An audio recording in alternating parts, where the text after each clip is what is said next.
Warahmatullahi wabarakatuh. Kami dari kelompok 2 ingin menjelaskan tentang perolehan dan pelepasan aset tetap. Penilaian aset tetap. Aset merupakan hal wajib yang harus diperhitungkan baik oleh perorangan maupun oleh perusahaan. Mengapa demikian? Sebab aset merupakan tolak ukur atas tingkat kekayaan yang dimiliki oleh seseorang maupun suatu lembaga. Seperti aset daerah maupun negara pun diwajibkan untuk mengoptimalkan aset yang ada. Dengan mengoptimalan aset yang ada, maka akan bertambah pula tingkat keuntungan ke depannya. Meskipun tingkat keuntungan yang dimaksud akan berbeda dampaknya antara yang satu dengan yang lainnya.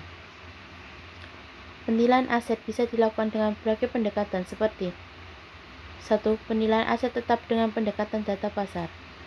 Metode penilaian yang dilakukan yakni dengan cara membandingkan secara langsung properti yang dinilai dengan data properti yang sejenis terhadap 3 atau lebih data banding yang telah terjual, lalu buat penyesuaiannya terhadap properti yang akan dinilai. 2. Penilaian aset tetap dengan pendekatan biaya. Metode penilaian yang dilakukan yakni dengan cara menggunakan metode kalkulasi biaya antara nilai properti atau tanah dan bangunan dengan penyusutan. 3. Penilaian aset tetap dengan pendekatan pendapatan. Metode penilaian yang dilakukan yakni dengan melakukan pendekatan 4 cara.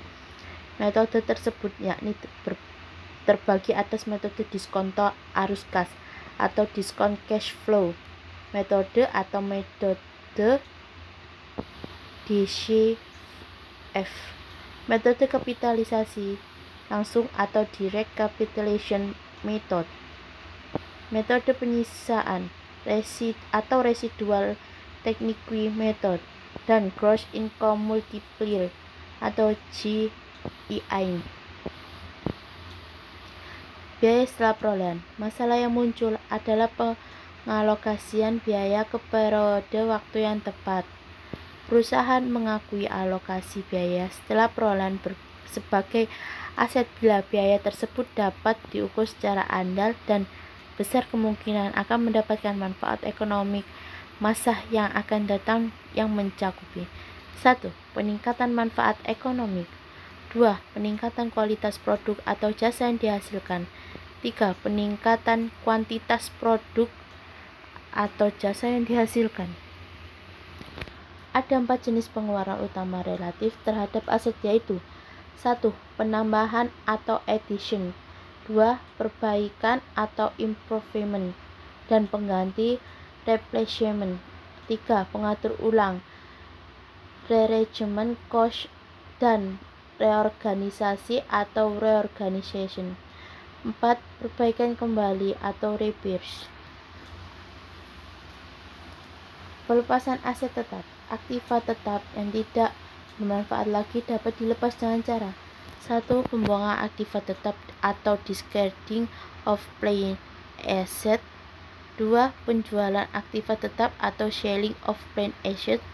3. Pertukaran aktiva tetap atau exchange of plain asset. Pelepasan aset tetap. Pada saat pelepasan terjadi, perusahaan harus mencatat depresiasi untuk masa sejak dicatatnya depresiasi yang terakhir sampai saat terjadinya penyelesaian.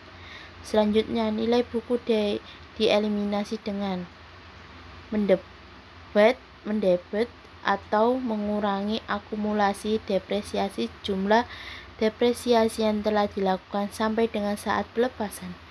2. Mengkredit atau mengurangi akun aset tetap sebesar biaya perolehan aset tetap yang bersangkutan. Penjualan aset tetap. Apabila hasil penjualan lebih besar dari nilai buku, maka perusahaan mendapat laba penjualan aset tetap, dan apabila penjualan lebih kecil dan nilai buku, maka perusahaan menderita rugi. Nah, ini pelepasan atau disposisi aset tetap. Jika dijual bisa memperoleh laba dan bisa memperoleh rugi. Sedangkan dinonaktifkan pemakaiannya, dibuang atau disimpan di gudang untuk tidak dimanfaatkan lagi dan tidak ada laba atau rugi. Sekian, terima kasih. Assalamualaikum warahmatullahi wabarakatuh.